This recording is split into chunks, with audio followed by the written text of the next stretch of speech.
96 fatos insanos sobre os X-Men. Os X-Men são uma equipe de heróis mutantes superpoderosos cujas façanhas se tornaram um símbolo dos direitos civis e cujos filmes foram pioneiros no gênero de super-heróis que hoje habita cada fibra do universo conhecido.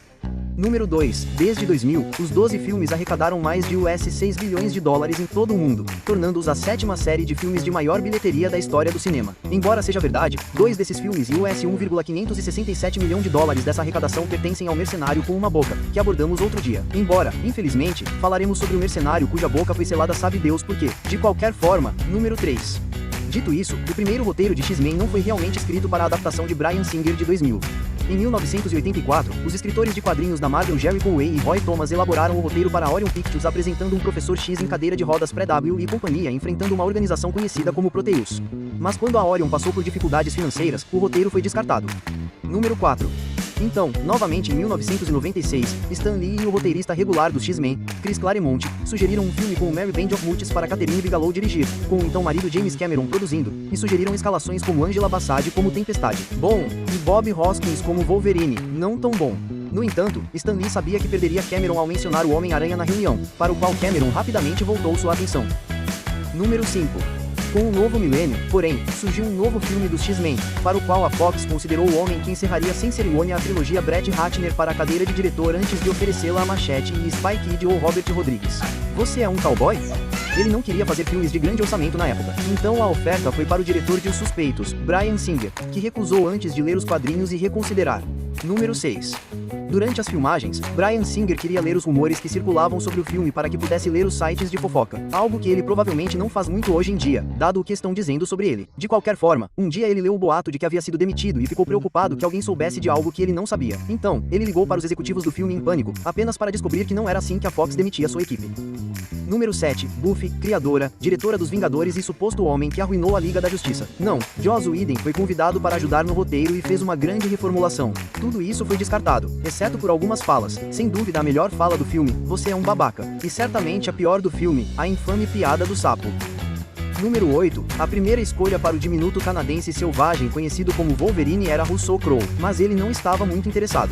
Em vez disso, Dre Scott, o Scott, foi escalado, mas suas filmagens em John Walls prejudicaram muito Missão Impossível 2 e ele teve que desistir. Então Crowe recomendou seu amigo Hugh Jackman para o papel e ele se juntou à equipe 19 dias após o início da produção. E o resto é, como dizem, uma série de filmes fortemente dependente do uso excessivo de seu personagem. Ele é um personagem muito chato. Número 9. Para se preparar para as tomadas, Jackman assistia a vídeos de Mike Tyson em seu trailer. Ou seja, ele assistia aos filmes lá. Tyson não foi filmado dentro de seu trailer. Isso seria estranho. Ele também tomava banho de gelo propositalmente para ficar suficientemente bravo. Número 10. O papel de Tempestade foi originalmente para a cantora, atriz e parte dos 50% das crianças Jackson desprezadas pelo Jackson 5, Janet Jackson. Ela acabou desistindo para não atrapalhar sua turnê de shows e o papel foi para a Libby Berry, que até desistiu de Gigli para filmar a sequência. É verdade que Gigli acabou sendo um dos piores filmes já feitos, mas na época isso parecia uma decisão difícil de tomar. Número 11. Tesouro Perdido e Ovo Eterno. Patrick Stewart não tinha ideia do que eram os X-Men quando foi abordado para o papel do Professor X. Na verdade, ele pensou que estavam lhe perguntando sobre Arquivo X número 12. Considerando que o Wolverine, o animal, não o filme, não é nativo da terra natal de Hugh Jackman na Austrália, Guru, ele nunca tinha ouvido falar da criatura antes de assinar com o X-Men e, em vez disso, estudou lobos para se preparar para o papel, apenas para descobrir que Wolverine é baseado, sem surpresa, no humilde Wolverine. Número 13. Quando o elenco do primeiro filme não estava filmando, James Marsden lembrou que o elenco costumava ir até a casa de Sam e Ian McKellen, onde faziam churrascos e cantavam músicas de shows ao piano dele. Embora, lamentavelmente, nada disso tenha entrado na trilha sonora oficial do filme. Número 14. Como nós, cinéfilos, sabemos, se você quer dizer ao público que alguém é super inteligente, essa pessoa deve, e eu quero dizer que deve, jogar uma partida de xadrez. Ao longo da série, Magneto e Professor X frequentemente jogam partidas de pessoas inteligentes, como eu chamo, para mostrar o quão grandes são seus cérebros. Mas de alguma forma, em seus 121 anos combinados, nem Ian McKellen nem Patrick Stewart jamais jogaram xadrez antes, e um mestre de xadrez teve que vir ao set para ensiná-los. Número 15. Tyler Nitro Man começou como lutador profissional antes de se aposentar e começar a trabalhar como dublê. Quando ele foi convidado para discutir a possibilidade de fazer dublês, Bryan Singer o viu e imediatamente o escalou para o papel de Dentes de Sabre depois que seu antigo parceiro de duplas Kevin Nash desistiu devido a conflitos de agenda. Isso o catapultou para o estrelato. E você, claro, o reconhecerá agora como o matador de máscaras Mike Myers do reboot de Halloween de 2007. Número 16. Infelizmente, nem os olhos negros como dentes de sabre nem suas costeletas majestosas pertencem a Tyler Mane. Embora ele tenha guardado as lentes de contato pretas, se fossem suas, deixando-as por tanto tempo que chegou a ficar cego por um dia. Da mesma forma, Rebecca Romijn usou lentes de contato amarelas no primeiro filme, e quando ela teve que fingir um chute em Bruce Davidson em uma tomada, ela errou e chutou o rosto dele. Número 17. Rebecca Romijn levou 9 horas de maquiagem e 110 próteses separadas para fazer a transformação na mística malvada azul. Para X2, eles reduziram esse processo para apenas 6 horas. Quando minha linda e querida Jennifer Lawrence nasceu, era um processo tranquilo de 3 horas. Imagine quanto tempo levou para maquiá-los como todas as pessoas em que ela se transforma. Número 18. Em uma cidade que se tornou uma heresia dos quadrinhos, o roteiro original do filme não contém uma única barra, deixando a boca cortada em fatias de carneiro do Wolverine. Sendo a palavra de ordem do Wolverine desde sua quarta aparição em Fabulosos X-Men de 1975, número 94, Jackman sentiu que era importante. Então ele começou a colocar a palavra em suas falas na esperança de que pelo menos uma delas entrasse no corte final, o que felizmente aconteceu. Número 19. O corno favorito do cinema, James Marsden, tem apenas 1,80 m, o que significa que ele era baixo demais para ficar ao lado dos colegas de elenco de pernas longas Hugh Jackman e Famke Janssen. Provavelmente é por isso que as pessoas continuam o traindo em todos os filmes. Então, para suas cenas com eles, ele teve que ficar em pistas de corrida ou caixas de maçã como aquele garoto assustador em Garota Alta da Netflix. Número 20. No entanto, nem tudo foi ruim para aquele adorável pequeno Munkin. Ele é amigo do Sonic agora. Na verdade, não é por causa disso. É porque Marin foi recompensado pela Oakley com um suprimento vitalício de óculos de sol por usar seu produto no filme. Embora, certamente, se o produto deles fosse bom, um suprimento vitalício seria de 1 ou 2 pares. Número 21. O marionetista do universo cinematográfico Marvel Kevin Feige era apenas um modesto produtor associado na época do milênio, trabalhando em X-Men e até filmando uma participação especial atrevida como um técnico da Arma X, embora tenha sido cortado do filme final. Nesse ponto, ele provavelmente jurou que um dia buscaria vingança subindo ao topo e envolvendo toda a franquia em seu universo cinematográfico. Número 22. Outra participação especial que quase aconteceu foi o Wolverine de Hugh Jackman surgindo em Sam Raimi Spider-Man, unindo os dois universos, mas a Fox acabou estabelecendo um preço muito alto para o uso do personagem pela Sony e o negócio fracassou. Uma tática na qual a Sony parece ter se inspirado alguns anos depois. Número 23. Durante as filmagens do primeiro filme, Hugh Jackman deu início a uma tradição de longa data de esfaquear acidentalmente as pessoas com suas garras de Wolverine. Sua primeira vítima foi a dublê Rebecca Romijn, que levou uma garra no braço. Jackman teria surtado enquanto a dublê exclamou: "Sim, fui esfaqueado pelo Wolverine." Número 24. X-Men 2, X2, X-Men United, ou como você preferir chamar, foi parcialmente inspirado na graphic novel Deus Ama o Homem Mata, cujos vilões em comum, William Stryker, neste caso, um líder religioso que constrói uma réplica do cérebro para matar todos os mutantes, forçando Magneto a se unir aos X-Men para detê-lo. Número 25. Quando estreou em 3.741 telas em 2 de maio de 2003, ganhou seu lugar não apenas no Nerd Pré-Teen Hearts do mundo todo, mas também no Guinness Book of World Records pelo maior lançamento de filme até então. Número 26. Após suas acrobacias no set de Bohemian Rhapsody, Bryan Singer agora é bem conhecido por sua reputação de manter a classificação indicativa de seu elenco e equipe. Bem, entre outras coisas pelas quais ele é conhecido. Mas ele realmente aprimorou essa habilidade em X2 quando efetivamente encerrou a produção por 2 horas enquanto a luz estava diminuindo para que pudesse sentar em um tronco e pensar em como consertar uma cena entre Wolverine e Gangrey. Quando voltou, pediu uma votação sobre se os dois deveriam se beijar, e a equipe de filmagem, presumivelmente não muito feliz, votou sim. Número 27. Apenas uma cópia do roteiro pertencente ao presidente do estúdio revelou a morte de Jean no final do filme. Então F.K. Jansen não sabia do destino de sua personagem até a metade das filmagens, aparecendo até mesmo para filmar a cena final, então ela estaria presente nas cenas publicitárias. Número 28. Após o primeiro filme, muitos dos adereços foram leiloados para vários compradores, incluindo a cadeira de rodas da professora Octavia. Então, quando o número 2 chegou, o departamento de adereços percebeu que seria mais barato do que reconstruir ou comprá-la de volta apenas alugar a cadeira de seu novo dono. Número 29. Flashbacks da transformação de Logan em Wolverine exigiram que Jackman entrasse no Nick em um grande banho de adamantium antes de correr pelo corredor em seu traje de aniversário. Jackson pediu um set fechado, mas em uma reviravolta hilária e um pouco desconfortável. Em uma tomada, ele virou a esquina para toda a equipe feminina e a mãe de James Marston esperando e acenado notas de dólar para ele. Naturalmente, Jackman cobriu suas partes íntimas e acidentalmente esfaqueou sua própria coxa, embora eu imagine que as coisas poderiam ter piorado muito. Número 30. Depois da série sobre um hospital que o explorava para trabalho infantil, mas antes da série sobre o homem viúvo contando aos filhos sobre a vez em que transou com a tia deles, Neil Patrick Harris estava procurando outro papel definidor e fez o teste para o papel de noturno, embora tenha perdido para Alan Cumming porque era fluente em alemão, o que é difícil de argumentar quando você está fazendo um teste para interpretar um alemão. Número 31. Cumming trabalhou com o treinador de movimentos Terry Notary para aperfeiçoar os movimentos do Nightcrawler como um ex-membro do circo de Munique. Notary era perfeito para isso, já tendo sido membro do circo e aparentemente amando caras azuis também porque ele foi trabalhar em Avatar. Número 32. Em vez de filmar em um museu para a cena de abertura do filme, a equipe decidiu que seria mais fácil equipar um centro de convenções com ossos de dinossauros que alugaram e trouxeram de, você adivinhou, um museu natural. Número 33. No referido centro de convenções e museu, o Professor X congela os membros do público em geral no que não recebe crédito suficiente como o desafio do manequim OG. Em vez de usar efeitos, Bryan Singer simplesmente contratou mímicos profissionais como figurantes para que pudessem simular o congelamento inteiramente na câmera.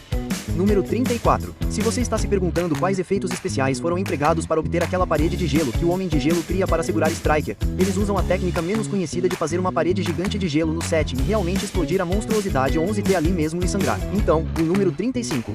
Quando uma das irmãs de Hugh Jackman visitou o set de filmagens de X2, ela passou por uma maquiagem e apareceu com o traje completo de Wolverine. Depois andou por aí fingindo ser seu irmão, o que é bem triste, na verdade. Quem iria querer se fantasiar e fingir ser Wolverine? Ah, sim. De qualquer forma, ela foi tão convincente que Bryan Singer aparentemente confidenciou a alguém que Hugh está agindo de forma muito estranha hoje. Número 36. A recriação exata do Salão Oval foi tão precisa que só a mesa do presidente levou 2 meses para ser construída e o cenário seria reutilizado mais tarde em Stargate SG-1, que é todo sobre realismo. Número 37. X-Men sempre foi um veículo para mensagens de direitos civis. Desde sua introdução na década de 1960, tendo como pano de fundo as lutas pelos direitos civis dos afro-americanos, até os filmes, que foram concebidos como metáforas para os direitos LGBT. Com isso em mente, Sam Ian colaborou com os roteiristas de X-Men 2 para que a cena de Bob Drake se assumindo como mutante pudesse se assemelhar mais a uma cena de revelação da vida real, e é por isso que foi seguida por um homem atirando fogo com as mãos na polícia, como acontece em tantas histórias reais de revelação. Número 38. Os exteriores do Lago Alcali foram filmados nas montanhas rochosas canadenses, que devem estar cobertas de neve, mas quando a equipe apareceu, uma onda de calor sem precedentes derreteu toda a neve natural e 40 toneladas de neve falsa tiveram que ser enviadas em seu lugar. Número 39. Quando Vampira é sugada para fora do Blackbird dos X-Men, apesar de se tornar um borrão sem rosto, e durar literalmente apenas um segundo, Anna Paquin treinou e fez a façanha ela mesma, e isso merece algum reconhecimento. Então, vamos todos tirar um momento para apreciar Anna Paquin. Sim. Número 40. Quando um Wolverine quase transforma o gato encontrado por Drake em sushi, chá congelado foi colocado em suas garras. Wolverines, não os gatos, para deixar o bichano mais inclinado a lambê-los. Número 41. Singer deveria dirigir o final da trilogia devido ao seu contrato de 3 filmes com a Fox. Mas em 2005, a Warner Brothers lhe ofereceu a chance dos sonhos de fazer um filme do Superman. E quando nenhum dos estúdios mudou o cronograma para que ele pudesse fazer os dois, ele acabou abandonando o barco para fazer Superman. O Retorno, o sentido da vida. Isso deixou a Fox na mão. Então, eles abordaram Joss Whedon para dirigir, mas ele estava desenvolvendo um filme da Mulher Maravilha para os diretores Hawkers da Warner Brothers. Então, eles tentaram usar Zack SMBR, mas ele também estava fazendo outro filme de história em quadrinhos baseado em 300 de Frankman. Então, ele acabou com os sonhos da Fox. Os dois iriam co-dirigir a Liga da Justiça da DC. E se isso for alguma coisa, talvez X-Men 3 nunca tenha sido destinado a ser um bom filme. Número 43. Embora o MCU certamente tenha aperfeiçoado a cena dos créditos finais aos olhos dos funcionários do cinema em todos os lugares, a prática foi popularizada pela primeira vez em X-Men, o confronto final, quando descobrimos que o Professor X realmente usou a máquina XM da posição de Basil para sobreviver à sua desintegração no que só pode ser descrito como a morte por poeira mais icônica da história do cinema da Marvel. Número 44. Acredite ou não, este filme que todo mundo ama é de alguma forma premiado. Famke Janssen ganhou um Saturn Award de melhor atriz coadjuvante, e a Halle Berry também ganhou um People's Choice Award por ele. Os Saturns também o indicaram para melhor filme de ficção científica, melhor música, melhor figurino, melhor efeito especial e melhor ator coadjuvante. Número 45. A sequência de destaque do filme, que mostra a ponte Golden Gate de São Francisco erguida e flutuando no ar por Magneto, por si só deu um trabalho enorme. Cerca de 16% do orçamento total de efeitos de confronto final foi gasto na sequência, que levou meses para ser concluída. Na verdade, a cena só foi concluída 2 semanas antes do filme estrear nos cinemas, com a equipe de efeitos especiais trabalhando sem parar para finalizar o filme antes do lançamento. Número 46. Originalmente, em 2005, estava planejado que Gambit fizesse sua introdução em O Confronto Final como um dos muitos novatos no grupo dos X-Men. O roteirista do filme, Simon Kinber, planejou trazer Gambit como um combatente na cena do comboio e na Batalha de Alcatraz, mas acabou decidindo que não havia espaço. Channing Tatum fez o teste para o papel de Gambit em X-Men, O Confronto Final, mas o personagem foi cortado do filme. Número 47. A única razão pela qual Halle Berry concordou em fazer o terceiro filme dos X-Men foi porque Ratner prometeu à Tempestade algum poder real além de relâmpagos e explosões. Infelizmente, Berry não tinha ideia de que seu corpo reagiria tão mal a acrobacias com fios. Uma acrobacia em particular exigia que ela girasse 24 vezes por segundo, o que frequentemente resultava em vômitos. Ela até tinha um balde chamado balde do Hal que a seguia por aí, e que ela aparentemente guardava. Isso é estranho. Número 48. Em 2001, a Marvel lançou uma minissérie de 6 episódios chamada Origem. Ela contava a origem do Wolverine. Tendo crescido como James Howlett no Canadá do século XIX, algumas pessoas achavam que isso tirava o mistério que as pessoas amavam sobre o Wolverine. Mas a Marvel meio que não tinha escolha. Havia temores dentro da Marvel de que a Fox planejava criar uma prequela da origem do Wolverine e que se a própria Marvel não definisse uma origem oficial para o personagem, a Fox faria isso por eles. E vejam só, isso inspirou a abertura de X-Men Origins. Wolverine, de 2009. Número 49. O diálogo de Wade Wilson em X-Men Origins. Wolverine foi praticamente improvisado. De acordo com Reynolds, a escritura dizia que Wade Wilson aparece e diz coisas. Número 50. Teve uma ideia com X-Men Origins, Wolverine, de filmar vários finais e enviar cópias diferentes para cinemas diferentes para que, dependendo do cinema que você fosse, você tivesse um final diferente para o filme. Isso não aconteceu, mas esses finais foram filmados. Um deles mostra Wolverine bebendo em um bar japonês. Em outro, vemos a cabeça do Arma 11 acordar e mostrar que ele ainda está vivo, o que, graças a Deus, não foi o número 51. O filme foi coescrito por David Benioff. Você se lembra do David Benioff, aquele do Benioff e da Vice? Você sabe, os caras que todo mundo ama pela forma como escreveram o final de Game of Thrones. Faz mais sentido agora, né? Número 52. Levi Schreiber interpreta Dentes de Sabre neste filme, em um ponto alto da carreira. Inicialmente, pediram para ele usar um traje musculoso, mas ele se sentiu humilhado e então engordou e comeu o que ele descreveu como o genocídio das galinhas. Sabe, para fins de proteína, mas esse também é o nome da sequência de A Fuga das Galinhas. Número 53. Como os espectadores do Loyal 101 sabem, Ryan Reynolds queria interpretar Deadpool há muito tempo. E quando soube que Wade Wilson estava neste filme, ele abordou os cineastas para o papel. De qualquer forma, não deu muito certo. Para mais informações sobre isso, a propósito, assista ao nosso vídeo sobre DP. Mas depois que você terminar X-Men, sim.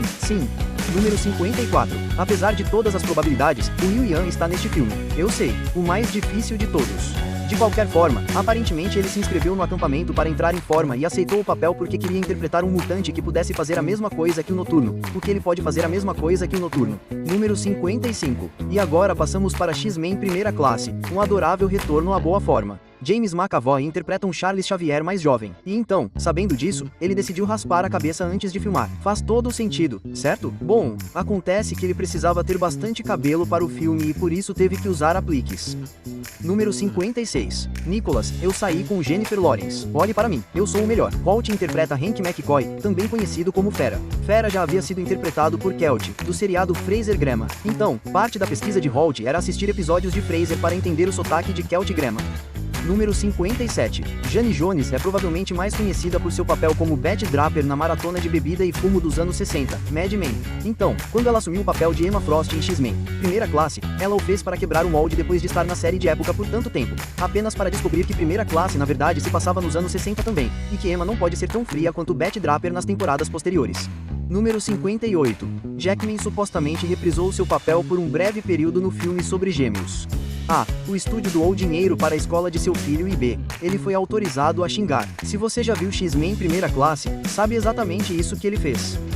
Número 59. O diretor Matthew Vaughn tinha uma sequência inteira em que Charles e Emma Frost têm uma batalha mental com imagens que distorcem a física, o que parece ótimo, mas teve que ser cortado porque seria considerado muito semelhante à origem. Número 6. Caleb Landry Jones, também conhecido como Banshee, aparentemente fez o teste para o filme sem saber qual personagem dos X-Men ele seria. Corajoso, com certeza, mas ele sabia que não seria o Homem-Aranha ou o Batman. Bem, primeiro, porque eles não são X-Men, mas também porque ele tem cabelo ruivo e sagas. Número 61. As cidades de Washington e Moscou dos anos 1960 foram criadas com base em fotografias das cidades reais da época. Moscou, em particular, tinha veículos e equipamentos militares baseados em vídeos da Praça Vermelha em 1962. Número 62. Legal. Matthew Vaughn projetou o filme para parecer um filme dos anos 1960 também. Aparentemente, ele não queria que a câmera se movesse muito e não queria que ela fizesse barulho, seja lá o que isso significa. Vaughn teve que contratar 5 diretores de fotografia para o filme, apenas um dos quais, John Mizon, foi totalmente creditado, mas ele fez metade dele. Número 63. Os X-Men neste filme são vistos usando uns ternos azuis e amarelos muito atraentes. Esta é, claro, uma referência aos que eles são vistos usando pela primeira vez na história em quadrinhos de 1963, desenhada por Jack Kirby. Nintendo 64. E então veio o Wolverine em 2013. Rimas também. Para obter aquele visual absolutamente definido, Jackman bebia 4 galões de água por dia, mas um dia antes das filmagens não bebia absolutamente nada. Isso removeria toda a água de sua pele e o deixaria com uma aparência mais sarada. Dica importante, a propósito, não faça isso. Isso deixa você tonto e fraco e pode até causar insuficiência renal permanente. Número 65. Bem, Logan nunca usou a máscara nos filmes, mas ele quase usou em Wolverine. Em uma cena deletada alternativa, Logan recebeu uma maleta de seu guarda-costas, e o Kill, uma maleta que continha sua armadura clássica. Infelizmente, a cena foi cortada e Jackman encerrou a série de filmes sem nunca usá-la. Número 66. Hugh Jackman disse que com este filme, ele finalmente alcançou o físico que sempre quis para Wolverine. Por esta razão, grande parte da promoção mostra Wolverine sem camisa. Bem, isso é assédio pura. Mas no filme, isso só acontece algumas vezes. Número 67. James Mangold dirige este filme, mas originalmente seria Darren Aronofsky de Cisne Negro. Ele trabalhou no projeto por 6 meses, mas depois saiu. Ele disse que foi por motivos familiares, mas alguns especularam que foi porque ele queria um filme com classificação R, o que o estúdio não queria, mas eles nunca querem, não é? Número 68. Aparentemente, o ator de Yashida, Hao Yamanouchi, fala italiano fluentemente. Por esse motivo, ele se redobrou para a versão italiana do filme. Que cara legal! Número 69. A aparência de Yu-Gi-Oh no filme é diferente da dos quadrinhos. Ela tem cabelo ruivo comprido aqui em vez de curto e preto, e as roupas são mais parecidas com as de anime do que seu traje de couro preto usual. A atriz Ryu Fukushima leu os quadrinhos em preparação para o papel e descobriu que seu cabelo preto curto era semelhante ao da personagem e por isso ficou um pouco surpresa ao descobrir sobre o plano vermelho. Número 17. O filme foi filmado no Fox Studios Australia em todos os seus 6 estúdios de som. Este mesmo lugar foi usado para Matrix, Ataque dos Clones e Superman: O Retorno. Então, aqui estão algumas curiosidades para o seu próximo quiz de público. Número 71. Em 2013, o diretor Bryan Singer tweetou que Lady Gaga se juntaria ao elenco de X-Men, Dias de um Futuro Esquecido, como a mutante pop star dançarina de discoteca Cristal. Infelizmente para os fãs, ou talvez felizmente, dependendo da sua opinião sobre Cristal, foi rapidamente notado que a data em que foi tweetado era 1º de abril. Número 72. Matthew Vaughn seria o líder criativo da série daqui para frente. Ele saiu antes do lançamento de Um Futuro Esquecido, mas planejou sua própria trilogia X-Men, que incluía Dias de um Futuro Esquecido, mas como sua terceira parte. Número 73. De todos os vínculos promocionais do X-Men, o mais bizarro é provavelmente o trem pendolino de 11 vagões que a Virgin Trains UK batizou como X-Men, Dias de um Futuro Esquecido em conjunto com o lançamento do filme, sem absolutamente nenhuma tentativa de traçar qualquer paralelo entre os trens nos eventos do filme, o que, sejamos sinceros, ninguém envolvido na decisão tinha realmente visto. Você consegue acompanhar o trem ou o motivo de Logan se realmente dedicar 5 segundos tentando fazer um nome relevante com o trem #X-Men. Número 74. Peter Dinklage, o próprio Tyrion Lannister, interpretou Bolivar Tra em Dias de um Futuro Esquecido. E aqui está o que ele tinha a dizer sobre seu personagem em relação ao nanismo. Com meu nanismo, sou meio mutante. Não consigo mover metal nem nada, mas pensava nisso como autoaversão. No fundo, traz que é bem sensível sobre esse aspecto de si mesmo. Número 75. Mercúrio aparece neste filme, mas também aparece em Vingadores, Era de Ultron em um universo e corpo diferentes. Um acordo legal por escrito teve que ser elaborado para que isso acontecesse entre a Marvel Studios e a 20th Century Fox. No acordo, Quicksilver do MCU não poderia ser chamado de mutante ou membro dos X-Men, nem Quicksilver dos X-Men poderia ser chamado de Vingador, o que é bom porque nenhuma dessas opções faz sentido no contexto dos filmes. Número 76. Anna Paquin estava em Dias de um Futuro Esquecido como vampira, mas ela foi quase totalmente cortada do filme. Você pode ver as cenas dela na versão caseira do filme chamada Dias de um Futuro Esquecido Rogue Cut. Além disso, Vanisher também estava lá o tempo todo e você simplesmente não sabia. Número 77. Tempestade também recebeu um tratamento semelhante, pois ela teria um romance inteiro com Wolverine, mas isso foi totalmente cortado. Em uma cena excluída, ela o beija, mas aparentemente havia ainda mais partes excluídas que revelavam isso. Número 78. As franquias Velozes e Furiosos e X-Men têm essa sobreposição estranha quando são lançadas no mesmo ano, como irmãos que, a contragosto, compartilham o mesmo aniversário. X-Men 2 e 2 Velozes e Furiosos foram lançados em 2003. X-Men, O Confronto Final e Velozes e Furiosos Desafio em Tóquio foram lançados em 2006. X-Men Origins, Wolverine e Velozes e Furiosos foram lançados em 2009. X-Men Primeira Classe, Velozes e Furiosos 5, 2011. Wolverine e Velozes e Furiosos 6, 2013, e Velozes e Furiosos 7 seriam lançados em 2014, mesmo ano de X-Men, Dias de um Futuro Esquecido, mas foram adiados para 2015 após a morte prematura de Paul Walker. Número 79. Então, em 2016, aconteceu X-Men, Apocalipse. Com 144 minutos, este é o filme mais longo dos X-Men até hoje, e cara, parece mesmo. Número 80. Olivia Mann aparece como Psylocke em Apocalipse, mas ela originalmente seria considerada para o papel de Vanessa em Deadpool. No entanto, ela queria fazer cenas de ação e então se tornou Psylocke. Número 81. Após X-Men Apocalipse, Minha Linda Jen, assim como James McAvoy e Michael Fassbender, fizeram uma promessa um ao outro de que só retornariam à série se todos eles voltassem. Eu não teria me incomodado, para ser honesto. Número 82. Oscar Isaac interpreta Ansanur, também conhecido como Apocalipse, em Bem, Apocalipse. Ele não se divertiu. Ele não conseguia mover a cabeça, estava coberto de cola e látex, teve que usar um traje de 40 libras que tinha seu próprio sistema de resfriamento e, então, presumivelmente, teve que assistir X-Men Apocalipse.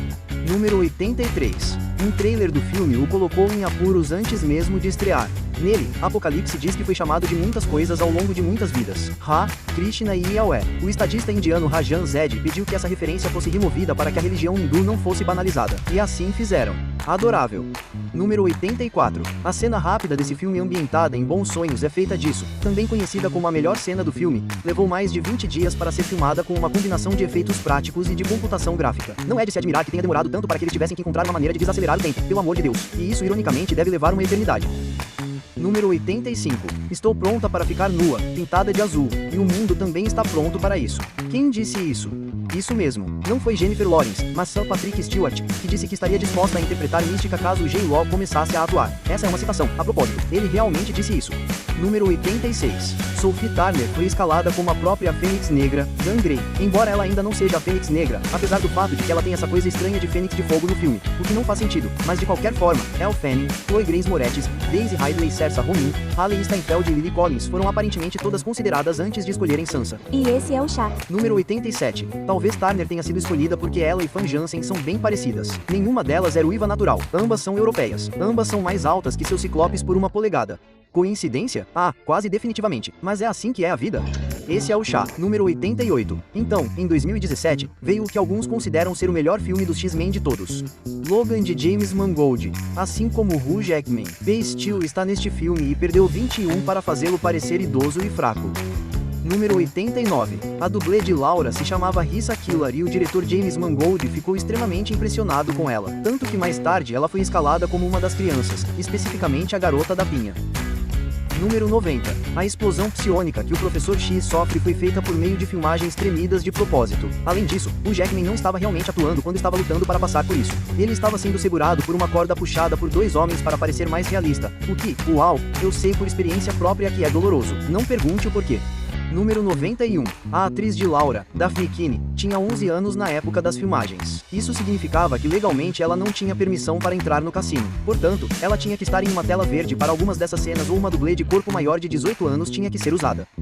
Número 92. Laura e Xavier estão assistindo ao filme Shane em um ponto quando Xavier diz que se lembra de assisti-lo quando criança em sua cidade natal. Isso foi improvisado e verdadeiro, pois é uma das primeiras memórias de Sapache Steel. Número 93. E então, em 2019, veio o que parece ser o penúltimo tipo de parcela nos filmes dos X-Men da Fox. De qualquer forma, Fênix Negra. Hans Zimmer fez a trilha sonora deste filme após ser convencido pelo diretor Simon Kinberg. Ele já havia se aposentado dos filmes de super-heróis depois de Batman, Superman, Mulher Maravilha e Homem-Aranha. E sim, ele voltou para este. Número 94. O filme se passa em 1992, anos depois de Apocalipse, onde de alguma forma ninguém envelheceu a qualidade. De qualquer forma, este foi um grande ano para o X-Men. Seus quadrinhos foram relançados e sua série de desenhos animados foi lançada neste ano na vida real. Número 95. O filme teria um orçamento menor devido ao fato de X-Men Apocalipse não ter ido muito bem. E é uma sorte que eles tenham feito isso, eu suponho, porque Fênix Negra foi considerado um fracasso de bilheteria, pois perdeu mais de US$100 milhões. Número 96. Magneto comanda uma terra segura para mutantes neste filme conhecido como Janosha. Kinberg descreve isso como o Israel de Magneto, onde os mutantes podem ser seguros e autossuficientes. Gostou? Então já sabe, né? Like no vídeo, se inscreve aí e compartilha com aquele amigo que vai curtir também. Tamo junto!